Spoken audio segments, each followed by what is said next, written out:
notations is there. So how we can calculate the efficiency of an algorithm?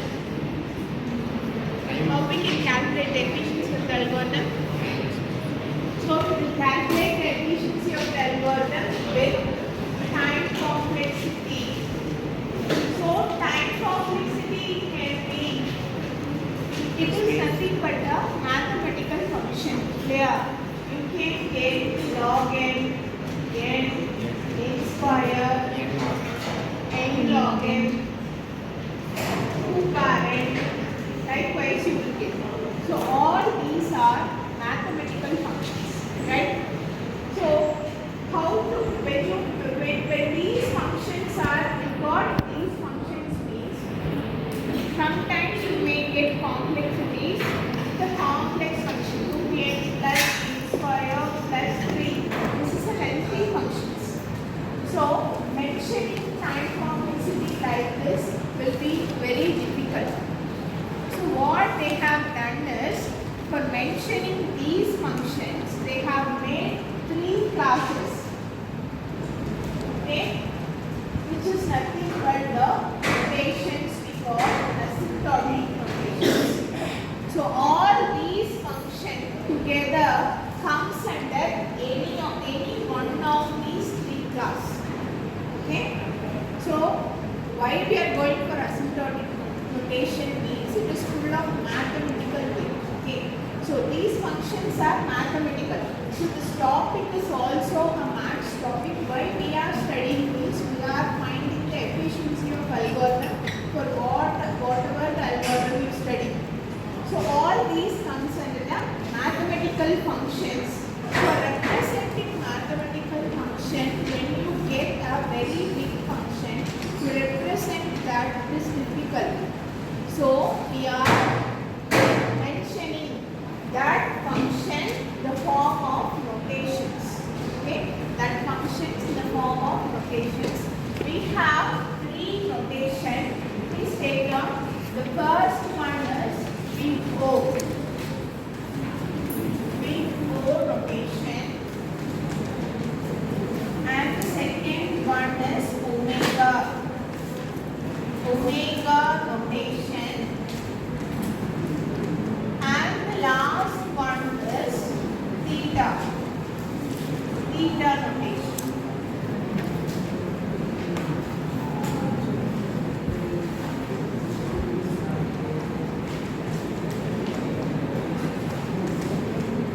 Is it clear?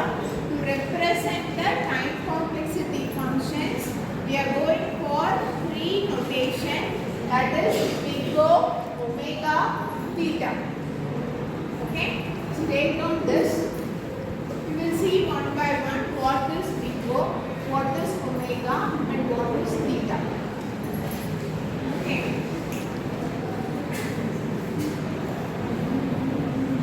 So let's see what is big O notation.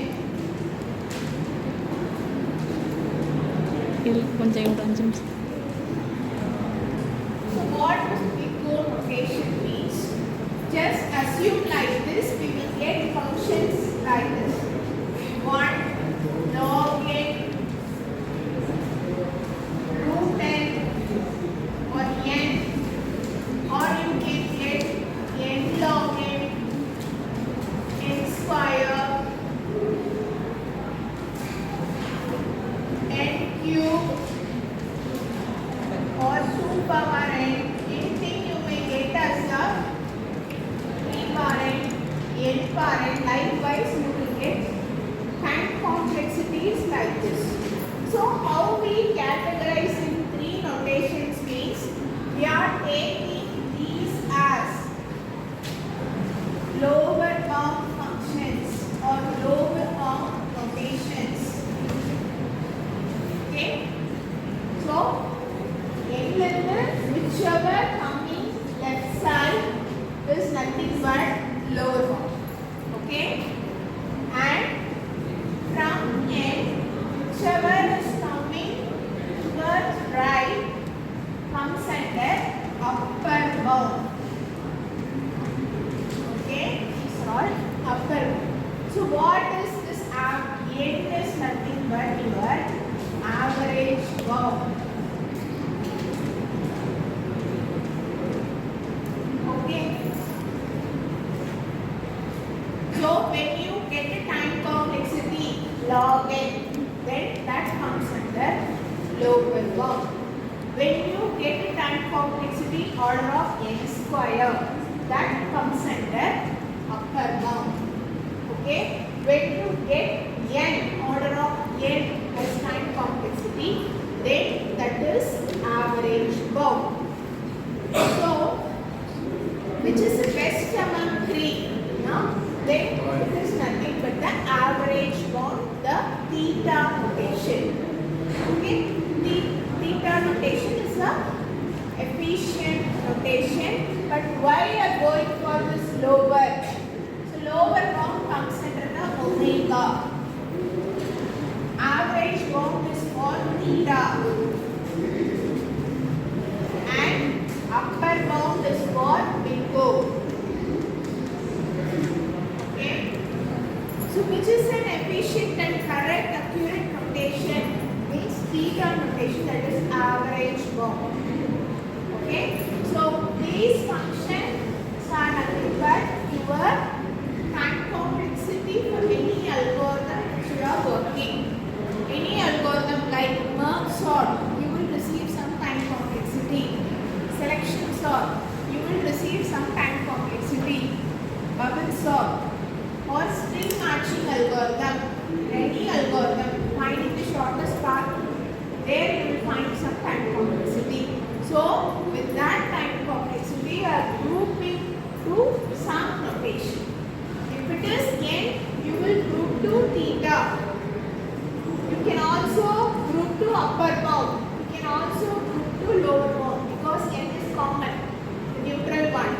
And whichever is less than root n, log n, all these comes under the lower bound, that is omega notation. And whichever lies on the right side, n log n, n square, n cube, n power, anything, that comes under the big O notation. Okay, is it clear? So this can be asked in 2 mark questions or 4 mark questions. Let's see one by one what is big O exactly. Okay, with an example. So we will see the big O.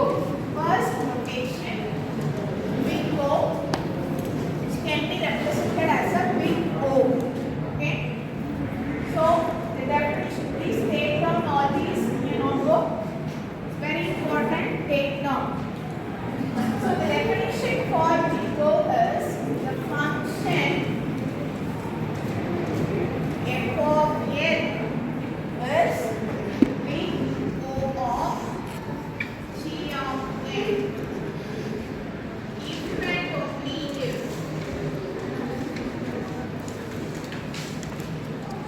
Even only if there exists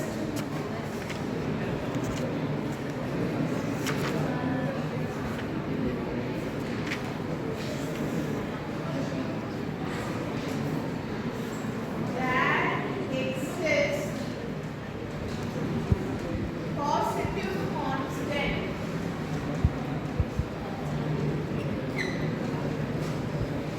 for C and N naught such that you have to solve this. F of n is less than or equal to C into G of n for all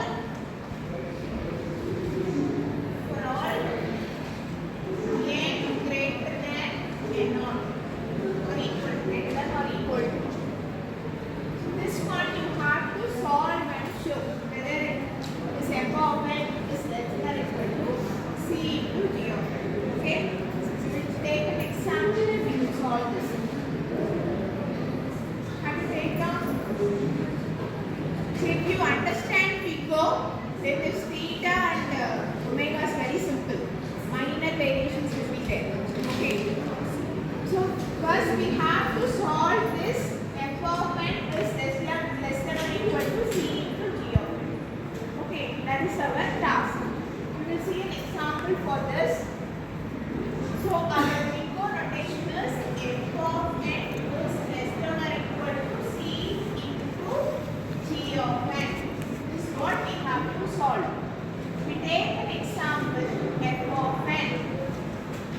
equal to 2n plus 3. Then now f of n equal to 2n plus 3. We have to solve this 2n plus 3 less than or equal to. Take down this f of n is less than or equal to c of n. C equal to g of n. This is what we have to solve. Okay. For example, I am taking f of n as 2n plus 3. Okay, 2n plus 3. So this side we have to put some coefficient of n so that is greater than this f of n. So what can I write here? See, here we have two terms, 2n plus 3. We don't want to write two terms. One term is enough with the coefficient n. Tell me any value. So if I substitute that value, this side should be greater than this. Then some n, 1n, 2n, likewise. Which value I give? Say for example, I am putting 4n. 4n I am putting. So the value of n and n should be greater than or equal to 1 always. Not 0 or negative values. You have to put some positive values. So 4n, if n is 1, then what we will get? 2 plus 3 less than or equal to 4. Whether the condition is okay? 5 less than or equal to 4. False. So I have to put some value. This side should be greater. Tell me. 6n. Okay, we'll try with 6n. So I'm putting 6n here. Now the value of n is 1. So 2 plus 3, 5. 5 less than or equal to 6. Correct. So 6n I can put above 6, I can put all the values. So if this is satisfied, then we can write therefore f of n is big O of n. How 6 is nothing but the value c and n is nothing but your g of n. So f of n is nothing but some n I am getting. So I can write it as big O of n. The complexity which you receive should satisfy this. If it satisfies, then you can write f of n is big O of n. Say for example, take down this paragraph and explain. Take down. If I put 6n, I am getting this side greater. So I can write my f of n 2n plus 3 is big O of n. Why I am putting n here is g of n is n here. That's why n. Okay. G of n value is n here. That's why I am putting n. Okay. So say for example, instead of 6n, I am putting instead of 6n,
5 square, here 5.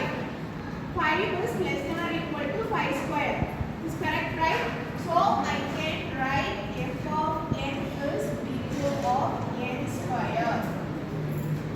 So all the right side values we have written now.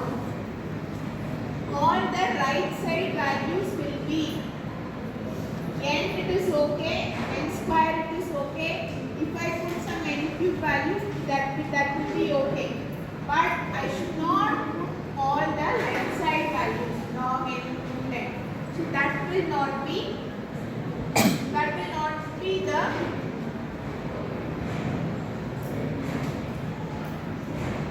so here I can put f of n is equal to big O of n, or I can put f of n is equal to order of n square. Otherwise I can put f of n is big O of 2 power n. This is also correct. But I should not put f of n is big O of log n. This is wrong because this comes under lower bound. Okay, left side negative value. If I put some left side values, this condition will not be satisfied. This condition will not be satisfied because if I put lesser value here, this will be greater and this will be lesser. So this condition will not be satisfied. So all the right side values n, n square, 2 power n will be satisfied for big omega. Can you understand? That's all big omega. So you have to remember that